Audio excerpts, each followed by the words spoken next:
بسم اللہ الرحمن الرحیم۔ وہ ایک خوبی جو صرف مومن کو حاصل ہے، وہ ایک خوبی جو صرف اللہ پر ایمان لانے ہی سے پیدا ہوتی ہے، مومن کے سوا کسی کو یہ نصیب نہیں ہوتی۔ وہ خوبی کیا ہے؟ سوچئے۔ آئیے یہ خوبی آپ کو بتاتے ہیں۔ خوبی یہ ہے کہ مومنوں سے غلطیاں ہوتی ہیں، وہ گناہوں میں مبتلا ہوتے ہیں، وہ جذبات سے مغلوب ہو کر غلط کام بھی کرتے ہیں، وہ دوسروں کے ساتھ زیادتی بھی کر جاتے ہیں اور اپنی جانوں پر بھی ظلم کر بیٹھتے ہیں، لیکن ان کو اس لمحے اللہ کا خیال آ جاتا ہے، وہ فوراً معافی مانگتے ہیں، توبہ کرتے ہیں، وہ ڈھیٹ نہیں ہوتے اور اپنے قصور پر جمے نہیں رہتے۔ ہم اپنی بات سمجھانے کے لیے آپ کو قرآن پاک کی 4 آیتوں پر غور کرنے کی دعوت دیتے ہیں۔ ان آیات سے مومن کا صحیح تعارف بھی سامنے آئے گا اور اس خوبی کی حقیقت بھی معلوم ہوگی جو صرف مومن ہی کو حاصل ہوتی ہے۔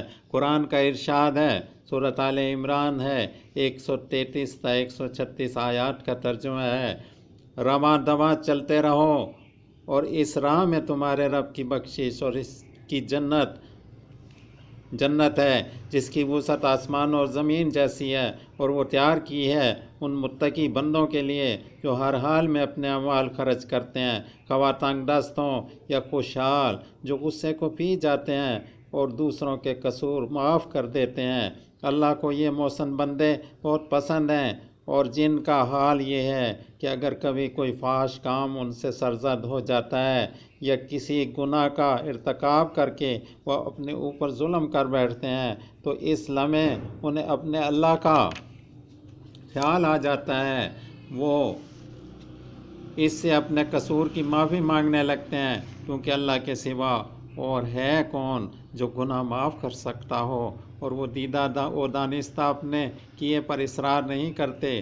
ایسے لوگوں کا صلہ ان کے رب کے ہاں یہ ہے کہ وہ ان کی بخشش فرمائے گا اور ایسے باغوں میں ان کو داخل کرے گا جس کے نیچے نہریں بہتی ہوں گی، اور وہاں وہ ہمیشہ رہیں گے۔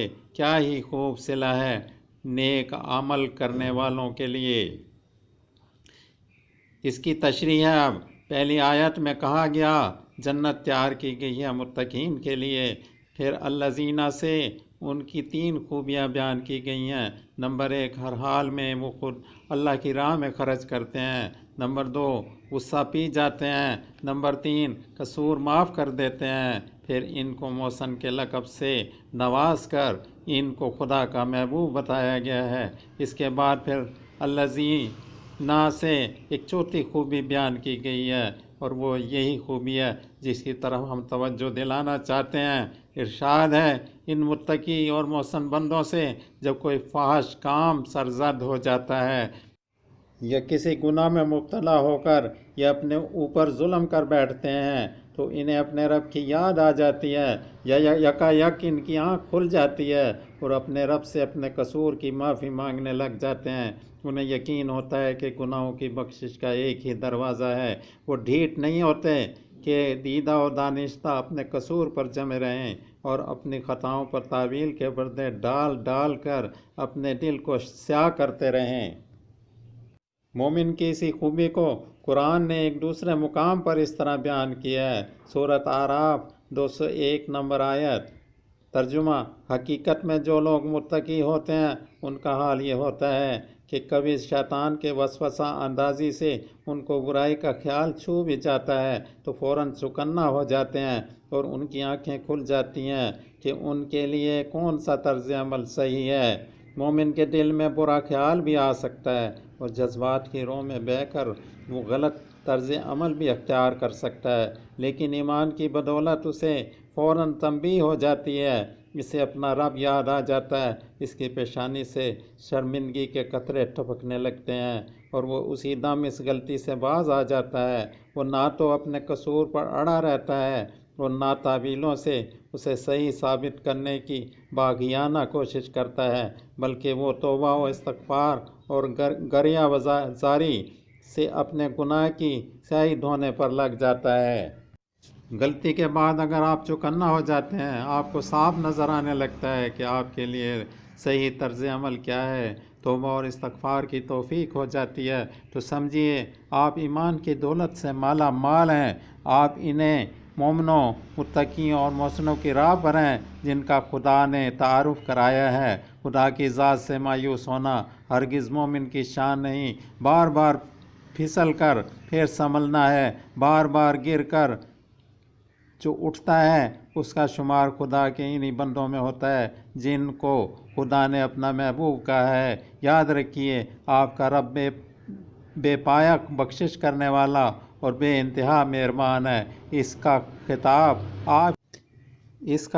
آپ ہی سے ہے، سنیے، غور سے سنیے۔ سورۃ زمر 53 نمبر آیت۔ ترجمہ: اے میرے بندوں جنہوں نے اپنی جانوں پر زیادتی کی ہے، اللہ کی رحمت سے ہرگز مایوس نہ ہونا، بلا شبہ وہ سارے گناہ معاف کر دیتا ہے، وہ تو غفور رحیم ہے۔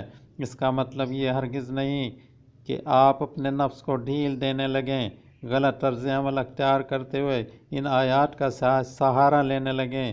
مومن کبھی اس طرح نہیں سوچتا۔ سوچنے کا پہلو یہ ہے کہ گناہ کے بعد کی جس کیفیت کو قرآن پاک نے مومن کی خوبی بتایا ہے، وہ خوبی کس حد تک آپ کو حاصل ہے تو اس کی حفاظت کیجئے، کمی ہے تو اسے بڑھانے کی فکر کیجئے، اور نہیں ہے تو اسے پیدا کرنے کے لیے اپنے ایمان کا جائزہ لیجئے۔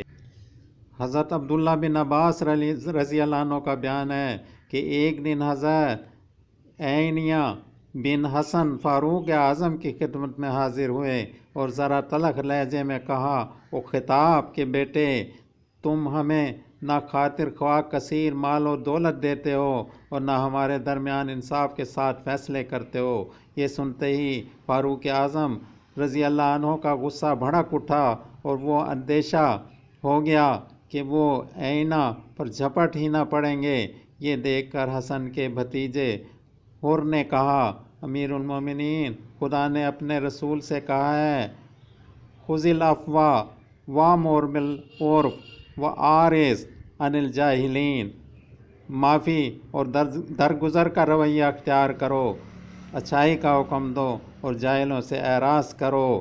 حضرت ابن عباس رضی اللہ عنہ کہتے ہیں کہ حضرت عمر رضی اللہ عنہ یہ آیت سنتے ہی یکا یک رک گئے، انہوں نے پھر بال برابر زیادتی نہ کی۔ بے شک حضرت عمر خدا کی کتاب کے سامنے سر تسلیم خم کرنے والے تھے۔